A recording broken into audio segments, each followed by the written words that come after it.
கிறிஸ்துவுக்குள் மிகவும் பிரியமான சகோதர சகோதரிகளே, இயேசு கிறிஸ்துவின் நாமத்தினாலே உங்கள் யாவருக்கும் எனது அன்பின் நல்வாழ்த்துதலையும் வணக்கத்தையும் தெரிவித்துக் கொள்கிறேன்.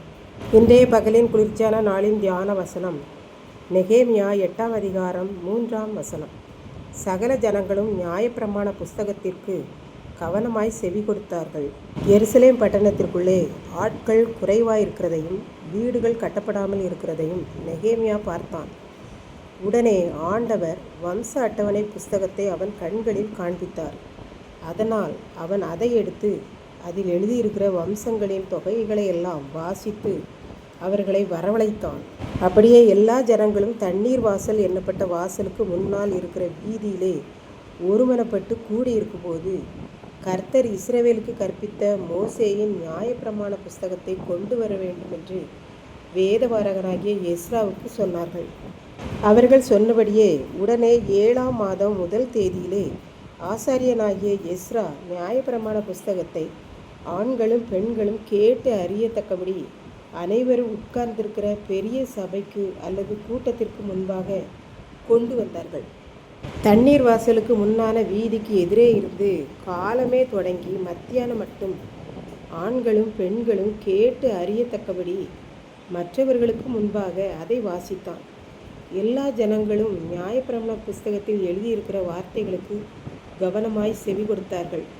ஆண்டவர் சரியான வேளையிலே மக்கள் எல்லாரும் நியாயப்பிரமாண புஸ்தகத்தில் எழுதியிருக்கிறவைகளை அறிய வேண்டும், ஆண்டவரை அறிய வேண்டும் என்று சித்தம் கொண்டார் என்று பார்க்கின்றோம். இன்றைக்கும் நம்மெல்லாருடைய கைகளிலும் நியாயப்பிரமாண புஸ்தகமாகிய பைபிள் இருக்கிறது.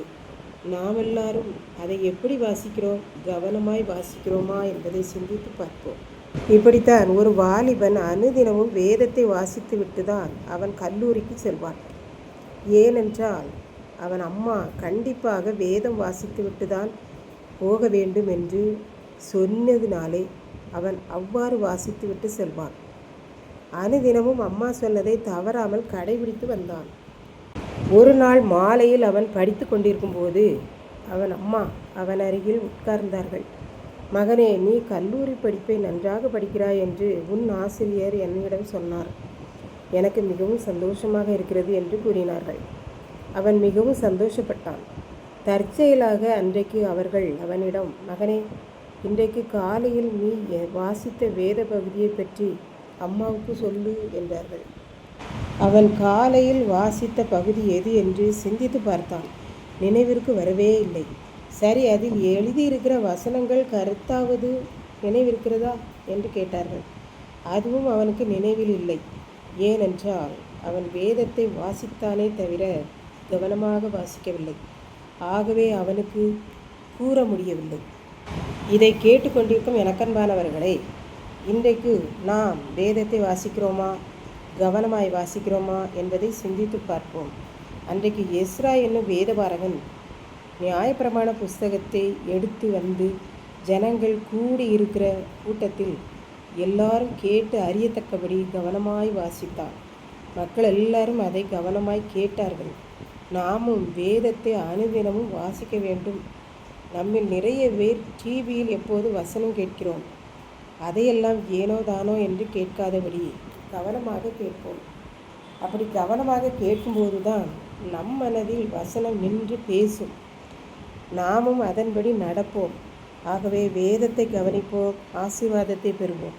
கர்த்தர் தாமே இந்த வார்த்தைகளை ஆசீர்வதிப்பாராக. ஆமென். ஜெபம். அன்பின் ஆண்டவரே, தர்மையான நல்ல நாளுக்காக நன்றியோடு ஸ்தோத்திரிக்கிறேன். இப்பொழுதும் இந்த வார்த்தைகளை கேட்டுக்கொண்டிருக்கிற ஒவ்வொரு பிள்ளைகளும் வேதத்தை கவனமாக வாசித்து அதன்படி நடக்க அருள் புரியும்.